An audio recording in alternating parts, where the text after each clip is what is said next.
Welcome to Midwest Outdoorsman, and today I am going to be talking about flipping and pitching and more of just a how-to flip and pitch. And first I'm going to start with the two rods that I mainly flip and pitch with. And my first one is my Bass Pro Shops Tournament Special rod. It's a 6'6", so it's shorter, it's easier to when I'm in tight places or I'm like really close.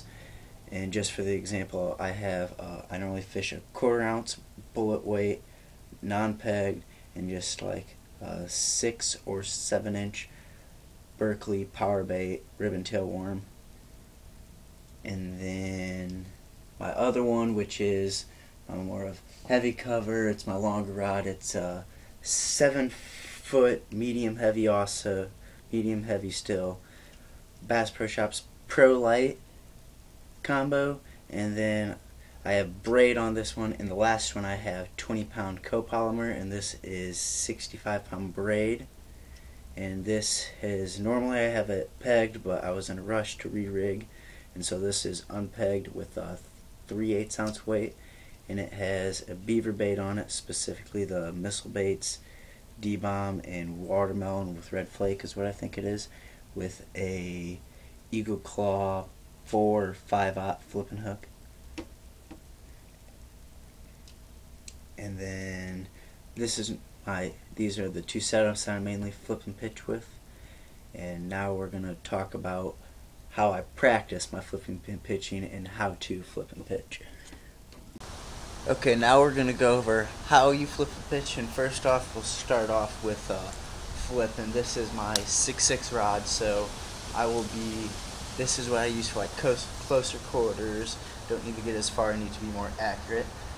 But first off, to start flipping, you take out about, some people will take out a ton, but I like, if I'm going to do it all day, I want like not, so I'll take off like maybe 3 feet away from the reel to my left hand and keep it in my thumb. And then, but you always want your bait around reel height. I like it just above for pitching, but for flipping it really doesn't matter where it is as long as it's around the reel. But you just do whatever, pick a spot in your yard. Right now I'm doing like a rock on my landscaping that's just within, but all it is you flip. So your rod's up like this, you lower and you bring your rod tip up and aim at your target, and as you're doing it, you're letting the line out. And this is a very soft entry in the water, but so I'll go, that got maybe 12 feet, go, pull it up, pick a different target, shake 3 times, go over here, just all that. And at home when I'm practicing, I'm normally staying in a spot, and if you can see my fence, it has the little pillars, I'll flip and pitch to the pillars.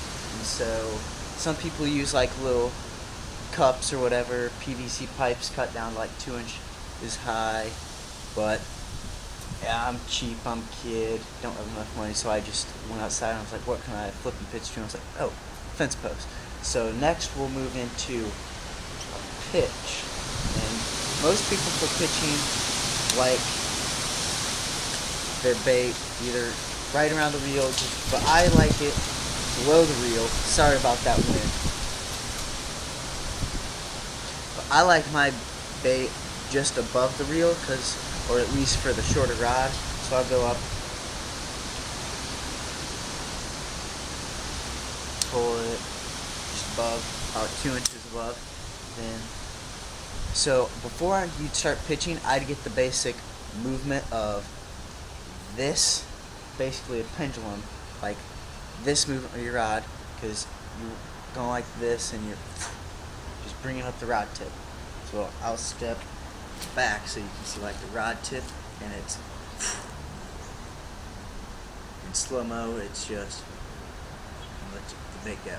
But so I'd get that down and just flipping first, and then I'd go to pitching. And so it's the same motion, but in this one, you trip the bail, because in flipping you don't strip the bail, you just get your line out, click the bail, and it's just this. Pull this. Flip pitching is you click the bail, you have this, and you hold it. If you're doing whatever, this is just Texas rig and Tex pose, and normally I grab the weight or whatever, or I'll grab a little ribbon tail, but you go, and it's the same movement, and you just let go. But with this, the faster you lift your rod tip up, the faster and further that your bait is going to go.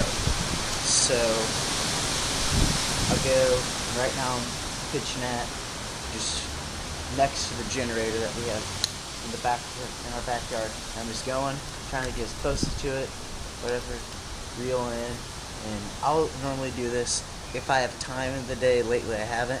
I'll try to do this for like 10-15 minutes a day, but this is something that you don't want to go out to the lake, because when I first thought I did it, I saw my buddy doing it on vacation, and I was like, oh, I could try that, because he's getting his frog into places that I can't. Like he was pitching his frog under docks, and here I am casting around the docks like a schmuck.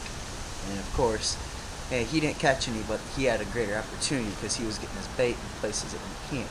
So if you can flip and pitch, you can get it in places where some anglers might not be able to get it. So that's another pro to flipping and pitching. And also, pitching can be close distance, but it's normally further distance than flipping. So it's just this, whatever, work the bait, bring it back, pick it in the spot, and whatever. But another cast that I love doing when I'm flipping and pitching, it's the nice and old, and I keep all my tension the same, but if I'm going to do a little bit farther cast, I normally have this, because if you have the dial on the side, I'll keep mine at like a 1.5 or 2 for just flipping and pitching. And then some people don't do it, but I'm doing it because it's just me and I like to make a farther cast. I'll just quickly flip it up back to like 4. But for this cast, I'll normally do like a 3, or I'll do any one of them. But it's basically a sidearm cast, and it's just this, and I twirl my wrist. It's like an underhand spin. And with this, the faster that you whip it, the further it's going to go and everything. But that's another cast that I do a lot when I'm fishing in close or wanting to do stuff like that. So, yeah. Next, I'll show you like the targets and what it looks like when you hit the targets. We're going to see how this goes. Right now it's on top of like a bigger rock that I have in my landscaping of the yard, and I'm going to show you what the bait looks like coming at you in a different distance.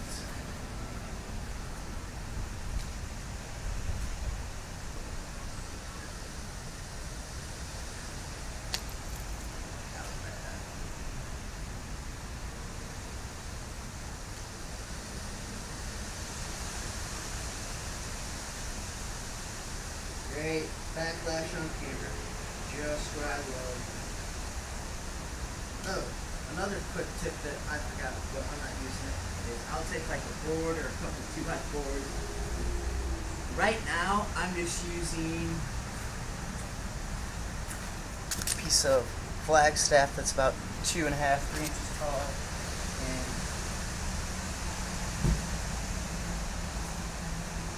you set that down wherever you're going to be flipping or pitching from, because that way in a boat you're higher up, so I do it like I'm in a boat, and that way when you're also doing it, there's a less chance for your bait to hit the ground when you're flipping and pitching like just on there and I get a backlash. And also, if you want, you can take a longer, like 2x4 or like a 4-inch wide piece of wood that's like 2 feet long, and you can put it on it sideways, and it adds a little rocking to it, so it's like you're on a choppy day of the water, and that makes it even more like play. So let's try this again. And excuse me, but my dog Moose wants inside, so I'll let him inside, then I'll continue.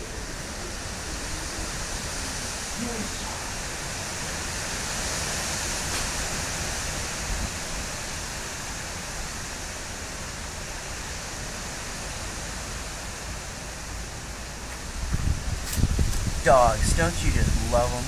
Okay, let's continue. here I am, sitting on top, standing on top, flipping it, and I'm just maybe 15 feet away. And just go.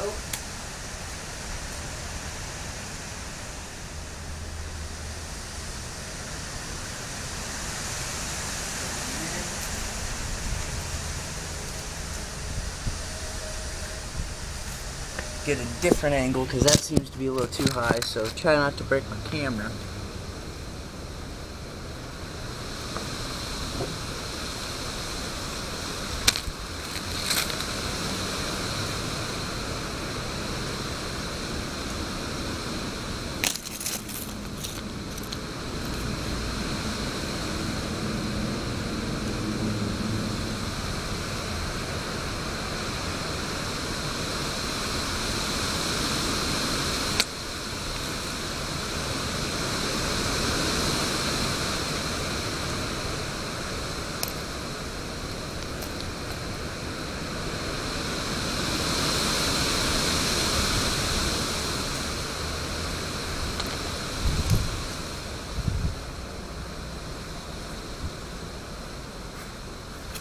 And that's flipping and pitching from the view of where the bait's landing. I tried to get in front of the camera a couple times, but whatever.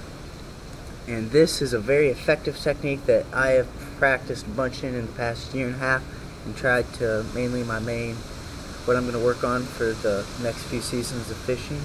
And then I hope you enjoyed the video, and if you did, click the subscribe button, and hopefully you'll watch more of my videos. Talk to you later. Bye.